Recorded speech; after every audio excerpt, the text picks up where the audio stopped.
When I'm back in the White House, in a period of less than 1 week, Joe Biden accidentally admitted that we're sending cluster bombs to Ukraine because the United States is running out of ammunition. I don't know how that works, but that's what he said. Less than 3 years ago, I'd fully rebuilt the United States military and steered America into such a strong global position that peace was breaking out all over the world. We had peace through strength. 29 months later, the arsenals are empty, the stockpiles are bare, the treasury is drained, the ranks are being hollowed out, our country has been totally humiliated, and we have a corrupt, compromised president, crooked Joe Biden, who is dragging us into World War III. And that's what's happening on behalf of a nation that paid his family millions and millions of dollars in obvious bribe. Under these circumstances, the notion that we would even consider admitting Ukraine into NATO at this time is completely unhinged. Joe Biden can't even walk up a flight of stairs on Air Force One, and he can't put two sentences together. The last thing that this incompetent administration should be doing is risking war with a nuclear-armed Russia or China or other countries. We have somebody that doesn't have a clue representing us. When I'm back in the White House on day one, we are returning to a foreign policy that puts America's interests first. America's chief interest in Eastern Europe is peace and stability. We want people to stop dying. This war should never have happened, but it is long past time to end the senseless death and destruction. The numbers are much worse than you're reading about or hearing about or than they're telling you.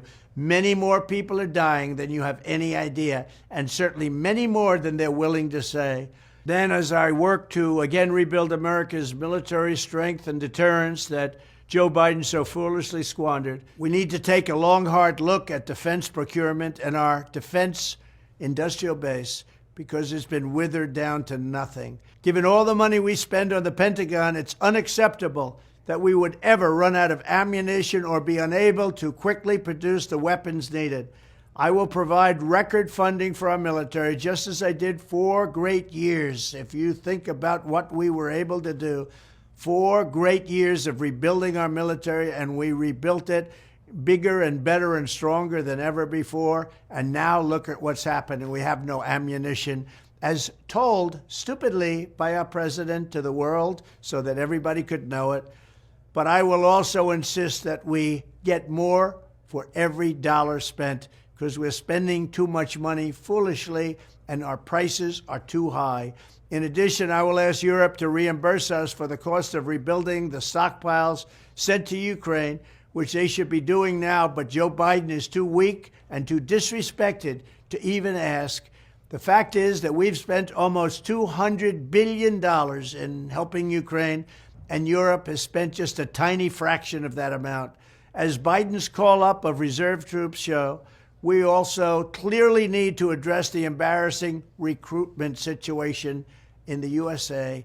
Joe Biden's woke policies and political purges have repulsed many great patriots from serving. They don't want to serve in our military. Frankly, they disrespect our president. That's a big factor.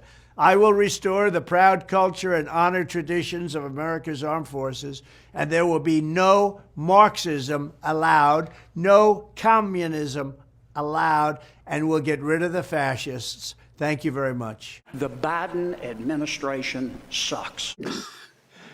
He's an idiot.